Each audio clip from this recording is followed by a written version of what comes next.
तुंगभद्रा नदी के किनारे एक शहर था। वहां आत्मदेव नाम के एक ब्राह्मण रहते थे। उनके पत्नी का नाम था धुंधुली। आत्मदेव जी वेद संपन्न थे। आत्मदेव पुरे तस्मिन् सर्व वेद विशारदः श्रोतस्मार्तेषु निष्णातो द्वितीय इव भास्करः। उनके पास बहुत सी धन संपत्ति भी थी, ऐश्वर्य संपन्न थे, लेकिन उनके गृहस्थ आश्रम में कोई पुत्र प्राप्ति नहीं थी। इसलिए वो बहुत दुखी थे। पुत्र हिनश्च मे राज्यम सर्व दुखाय कल्पते। बहुत दुखी थे। इतना ही नहीं, उनके पास जो गाय थी उसको भी कभी बछड़ा नहीं होता था। इतना ही नहीं, उनके घर के सामने जो पेड़ पौधे लगाए थे उनको भी कभी फल या फूल नहीं आते थे। सारे लोग उसे निपुत्रिक निपुत्रिक कह के पुकारते थे। उनके हाथ से कोई ब्राह्मण दक्षिणा तक नहीं लेता था, क्योंकि आत्मदेव जी निपुत्रिक थे। आत्मदेव जी बहुत दुखी हो गए। आत्मदेव जी ने सोचा, अरे ऐसी जिंदगी जीने से तो अच्छा है मैं आत्महत्या ही कर लूं। और आत्मदेव जी आत्महत्या करने के लिए निकल पड़े। जंगल में जाकर जोर जोर से रोने लगी। हमारी माताएं भी बड़ी जोर जोर से रोती है, बड़े अलग अलग आवाज करके रोती है। एकदा तरी डोळे उघडून बघाना,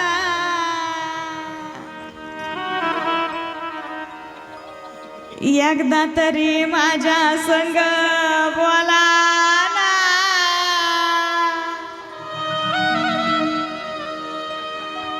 एकदा तरी मला येऊन भेटाना। आत्या!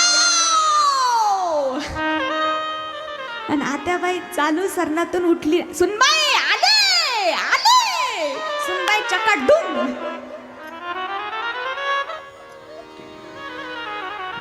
माताएं बड़ी आवाज करके रोती है। माताएं बड़ी आवाज करके रोती है, बात तो ठीक है, लेकिन यदि पुरुष भी जोर जोर से रोने लगे तो समझ लेना कि ये दुख सीमा से पार है। क्योंकि पुरुष तो बड़े संयमी होते हैं, लेकिन उनका संयम यदि छूट जाए, वो दुख सीमा से पार हो जाए, तो वो भी फुट फुट कर रोने लगते हैं। आत्मदेव जी भी फुट फुट कर रो रहे हैं। वहां एक साधु आए। साधु महाराज जी ने अपने झोली में से फल निकाला, आत्मदेव जी को सौंप दिया और कहा, जाओ बेटा, आपको पुत्र होगा। अपने पत्नी को ये फल खिलाओ। आत्मदेव जी घर आए और कहने लगे, अरे धुंधुली सुनती हो, अरे धुंधुली सुनती हो, अरे धुंधुली कहाँ हो? धुंधुली दौड़ते दौड़ते बाहर आई। देख, मैंने तेरे लिए क्या लाया है, क्या लाया है? आत्मदेव जी ने फल दिखाया। अरे राम, मैंने सोचा कोई नवरत्न का हार लाया होगा। लाया भी तो क्या ये फल? अरे ये ऐसा वैसा फल नहीं है, ये फल खाने से आपको पुत्र होगा। बोले ऐसा है? बोले हाँ। तो मैं नहा धोकर पवित्र होकर ये फल खाती हूँ। उसने वो फल नहीं खाया। वो बड़ी कुटिल स्वभाव की थी। धुंधुली की बहन वहां आ गई। धुंधुली के बहन ने धुंधुली से कहा, अरे वो फल मत खाना, साधु पे भरोसा मत रखना, मक्खी बना के ले जाएंगे तुझे, कुत्ती बना के ले जाएंगे तुझे, फल मत खाना। देख, मैं गर्भवती हूँ, मेरा बच्चा मैं तुझे दे दूंगी। ये फल तू परीक्षा के लिए गौ को खिलाना, बदले में तू मुझे धन दे देना। मेरे पति भी खुश, मैं भी खुश। धुंधुली ने कहा, बहन हो तो तेरी जैसी। धुंधुली ने वो फल गैया को खिलाया और पेट पर चिंदियां बांध के पेट बढ़ाना शुरू कर दिया। गर्भवती का ढोंग करना प्रारंभ किया। कुछ दिनों के बाद धुंधुली के बहन को पुत्र हो गया। वो पुत्र चुपके से लाकर धुंधुली के बहन ने धुंधुली को सौंप दिया। पूरे गांव में वार्ता फैल गई, आत्मदेव जी को पुत्र हुआ, धुंधुली को पुत्र हुआ, आत्मदेव जी को पुत्र हुआ। पूरे गांव में मिठाई बांटी, सभी को बहुत आनंद हुआ। ठीक 3 महीने के बाद गौ को भी पुत्र हुआ। गौ को बचना नहीं हुआ, गौ को पुत्र हुआ, लेकिन उसके कान गौ जैसे थे, इसलिए उसका नाम रख दिया गोकर्ण। गौ जैसे कर्ण है इसलिए गोकर्ण। धुंधुली ने कहा ये मेरा बेटा है, इसका नाम मेरे नाम से जुड़ा होना चाहिए। आत्मदेव जी कहते हैं देवी आप ही नाम रखो। तो धुंधुली ने उसका नाम रखा धुंधुकारी। ये गोकर्ण जी गुरुकुल में पढ़ने के लिए चले गए। धुंधुकारी अकेला ही, इसलिए बहुत लाड़ प्यार है। देखिए कोई भी चीज प्रमाण से ज्यादा हो तो वो जहर बन जाती है। मीठा यदि प्रमाण से ज्यादा हो तो डायबिटीज यानी जहर बन जाती है। गाड़ी के टायर में हवा प्रमाण से ज्यादा हो, टायर फूटने की संभावना होती है। कोई भी चीज प्रमाण से ज्यादा हो तो जहर बन जाती है। यही हुआ धुंधुकारी के साथ। प्रमाण से ज्यादा लाड़ प्यार हो गए, धुंधुकारी बिगड़ गया। दूसरों के बच्चों को मारने लगा, मारकर कुएं में फेंकने लगा। आत्मदेव जी त्रस्त हो गए। अब धीरे धीरे वो दारू पीने लगा। दारू पीने के लिए माँ बाप के पास पैसे मांगने लगा, वो भी दे देकर थक गई। अब ये माँ बाप को मारने लगा। आत्मदेव जी ने सोचा अरे ऐसी जिंदगी जीने से अच्छा है मैं आत्महत्या ही कर लूं। फिर से निकल पड़े आत्महत्या करने के लिए। लेकिन रास्ते में गोकर्ण जी मिले। उन्होंने उपदेश किया पिताजी आत्महत्या मत करो, ये नरदेह बहुत दुर्लभ है। आप भगवत चिंतन करो, नामस्मरण करो।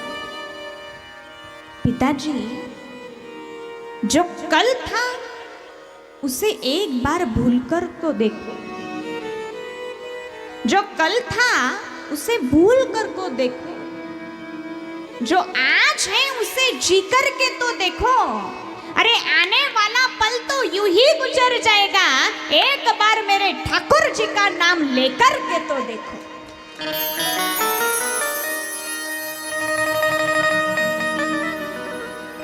गोकर्ण जी ने उपदेश किया। आत्मदेव जी संत संगत में चले गए। अब घर में रह गए धुंधुकारी और धुंधुली। तो ये धुंधुकारी धुंधुली को भी मारने लगा। एक दिन त्रस्त होकर ये धुंधुली ने भी सामने वाले कुएं में, कुआं मतलब वीर, सामने वाले कुएं में कूदकर अपनी जान दे दी। वो माता के अंतिम भाव थे, अंतिम शब्द थे, बेटा अरे मैंने तेरे लिए पूरी जिंदगी गंवाई, लेकिन तूने अंत समय में मुझे पानी तक नहीं पिलाया। ये भाव एक मराठी गीतकार ने, महाराष्ट्रीयन गीतकार ने बहुत सुंदर गाए। मी तुझ्यासाठी जीवन चालिले रे बाळा,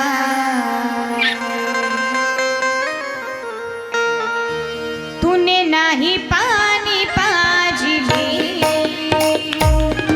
मी तुझ्यासाठी जीवन चालिले रे बाळा, तूने नाही पाणी पाजिले, मी तुझ्यासाठी जीवन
धुंधुली ने सामने वाले कुएं में कूदकर अपनी जान दे दी।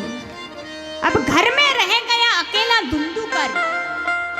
तो ये धुंधुकारी ने 5 वेश्याएं घर में लाई, उनके लाड़ प्यार करने के लिए अब ये चोरी करने लगा। एक दिन उसने राजा की चोरी की। वेश्याओं ने सोचा इसने राजा की चोरी की है, राजा एक ना दिन इसे पकड़ेगा और इसके साथ हमें भी शिक्षा होगी, हमें भी दंड होगा। तो वेश्याओं ने एक विचार करके वो धुंधुकारी को रस्सी से बांध दिया और तपते हुए कोयले से बुन बुन कर मार दिया। मक्याचं कणीस कसं भाजतो तसा भाजून भाजून मारला। उसी घर में गड्ढा खोद कर वहां गाड़ दिया और सारा धन आपस में बांटकर वो वेश्याएं भाग गई। कुछ दिनों के बाद गोकर्ण जी वहां आए, घर के सामने बैठे थे। तो एक पिशाच रूप, कभी मेंढक बनता, कभी कुत्ता बनता, चिर चिर चिर आवाज करता। गोकर्ण जी ने जल लिया, अभिमंत्रित करके उसके ऊपर छिड़क दिया। तो पिशाच रूप ने कहा कि भाई मैं तुम्हारा बंधु हूं, धुंधुकारी, मेरा अभी तक उद्धार नहीं हुआ। गोकर्ण जी कहते हैं अरे लेकिन तेरे नाम से मैंने गया में पिंडदान किया है। अरे मेरे नाम से एक क्या 1000 पिंडदान करेगा तो भी उद्धार नहीं होगा। इतना पापी हो, कोई दूसरा मार्ग ढूंढ। तो दूसरा मार्ग ढूंढा, सूर्य भगवान की आराधना की। तो सूर्य भगवान ने बताया कि सबसे बड़े भूत प्रेत पिशाच के उद्धार के लिए सिर्फ एक ही मार्ग है और वो है श्रीमद् भागवत कथा। तो गोकर्ण जी ने श्रीमद् भागवत कथा का आयोजन किया। ये धुंधुकारी 7 गांठ वाले बांस में, बांस मतलब बांबू, वो बांस में बैठ गया। पहले दिन की कथा हो गई, पहले दिन पहली गांठ फट गई, दूसरे दिन की कथा हो गई, ऐसे 7 दिन के 7 गांठियां फूट गई। उसमें से दिव्य देव देहधारी पुरुष निर्माण हुआ, स्वर्ग में से विमान आया। ये धुंधुकारी विमान में बैठकर विमान स्वर्ग की तरफ बढ़ने लगा।